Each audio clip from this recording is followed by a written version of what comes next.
Hello കൂട്ടുകാരെ, ഇന്ന് നമ്മൾ അരിയുണ്ട എങ്ങനെയാണ് പെട്ടെന്ന് ഉണ്ടാക്കിയെടുക്കേണ്ടതെന്നുള്ള വീഡിയോ ആണ്. ഇതിൻ്റെ ഇൻഗ്രീഡിയൻസിൽ വരുന്നത് നമ്മളിവിടെ 1/2 കിലോ കുത്തരി എടുക്കുന്നുണ്ട്. ഇത് നമ്മൾ വറുത്തെടുക്കും. കശുവണ്ടി നമ്മൾ ഏകദേശം 125 ഗ്രാം എടുക്കുന്നുണ്ട്. തേങ്ങ അരമുറി, ഇത് ഷ്രെഡഡ് തേങ്ങയാണ്. ശർക്കര 150 ഗ്രാം എടുക്കുന്നുണ്ട്. അതുപോലെ 10-12 ഏലക്ക എടുക്കുന്നുണ്ട്. പഞ്ചസാര നമ്മൾ ഏലക്ക പൊടിച്ചെടുക്കാൻ വേണ്ടിയാണ് എടുക്കുന്നത്. എള്ള് 2 ടേബിൾ സ്പൂണാണ് നമ്മളിവിടെ എടുക്കുന്നത്. ഏറ്റവും ആദ്യം നമുക്ക് അരി ഒന്ന് വറുത്തെടുക്കണം. ഇത് കഴുകി വാരിയെടുത്ത കുത്തരിയാണ്. ഇത് സൂക്ഷിക്കേണ്ട ഒരു കാര്യമാണ്, കുറച്ച് നേരം എടുക്കും. ഇത് കരിഞ്ഞു പോകാതെ ഇളക്കിക്കൊണ്ട് നമുക്കിത് വറുത്തെടുക്കാം.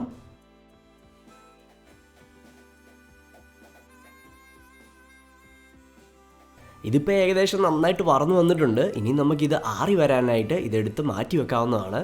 അതൊന്ന് ആറി വരുന്ന സമയത്തിനുള്ളിൽ നമുക്ക് എടുത്തു വെച്ചിരിക്കുന്ന കശുവണ്ടി ഒന്ന് വറുത്തെടുത്ത് ഇതും ഒന്ന് മാറ്റി വെക്കാവുന്നതാണ് ആറി വരാനായിട്ട്. അതുപോലെ നമുക്ക് എള്ളും കൂടെ ഒന്ന് വറുത്തെടുക്കാം. ഇപ്പം നമ്മുടെ വറുത്തെടുത്ത അരി ആറി വന്നിട്ടുണ്ട്. ഇനി ഇത് നമുക്കൊന്ന് പൊടിച്ചെടുക്കാം. ഇത് പൊടിച്ചെടുക്കുമ്പോൾ നമ്മൾ ശ്രദ്ധിക്കണം, തരമുണ്ടായിരിക്കണം. അതുപോലെ അരിയുണ്ട പിടിച്ചെടുക്കാനുള്ള ആ ഒരു കൺസിസ്റ്റൻസിയിൽ വേണം നമ്മളിത് അടിച്ചെടുക്കാനായിട്ട്. ഏകദേശം ഇതുപോലെ ഇതായിക്കഴിഞ്ഞാൽ നമുക്കൊരു ബൗളിലേക്ക് ഇത് മാറ്റി വെക്കാവുന്നതാണ്. ഇനി നമുക്ക് എടുത്തു വെച്ചിരിക്കുന്ന ഏലക്ക പൊളിച്ച് പഞ്ചസാരയും കൂടി ആഡ് ചെയ്ത് അതൊരു പൗഡറാക്കി എടുക്കാം. അതുപോലെ നമ്മൾ നേരത്തെ വറുത്തെടുത്തിരിക്കുന്ന കശുവണ്ടിയും ഇതുപോലെ ഒന്ന് പൊടിച്ചെടുക്കാം പെട്ടെന്ന്. ഇനി നമുക്ക് മിക്സിംഗ് ബൗളിലേക്ക് ഇതെല്ലാം മാറ്റി ഉണ്ട പിടിച്ചെടുക്കാം. ഏറ്റവും ആദ്യം നമ്മൾ ശർക്കര ആഡ് ചെയ്ത് കൊടുത്തു. ഈ ശർക്കര നമ്മൾ ചിരണ്ടി എടുത്തതാണ്. അതുപോലെ നമ്മളിവിടെ തേങ്ങായും ആഡ് ചെയ്ത് കൊടുത്തു. ഇനിയും ഇത് രണ്ടും നന്നായിട്ടൊന്ന് ഇളക്കിയെടുക്കണം. നന്നായിട്ടൊന്ന് ഞെരടി ഇളക്കിയെടുക്കുക. ഇത് രണ്ടും നന്നായിട്ടൊന്ന് യോജിപ്പിച്ചെടുക്കണം. അത് കഴിഞ്ഞാൽ നമുക്ക് നേരത്തെ റെഡിയാക്കി വെച്ചിരിക്കുന്ന ഏലക്കായും പഞ്ചസാരയും കൂടെ പൊടിച്ചെടുത്ത പൗഡർ ഇവിടെ ആഡ് ചെയ്ത് കൊടുക്കാം. ഇനി അതും ഒന്ന് നന്നായിട്ട് മിക്സ് ചെയ്തെടുക്കുക.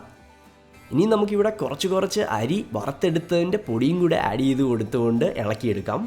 കുറച്ച് നേരം നന്നായിട്ടൊന്ന് ഇളക്കിയെടുക്കുക. അത് കഴിഞ്ഞാൽ നമുക്കിവിടെ എള്ളും കൂടെ ആഡ് ചെയ്ത് കൊടുക്കാവുന്നതാണ്.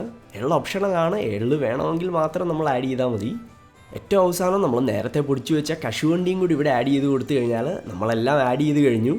ഇതെല്ലാം നന്നായിട്ടൊന്ന് മിക്സ് ചെയ്തെടുത്തു കഴിഞ്ഞാൽ ഇനി നമുക്ക് ഉണ്ട പിടിച്ചെടുക്കാം.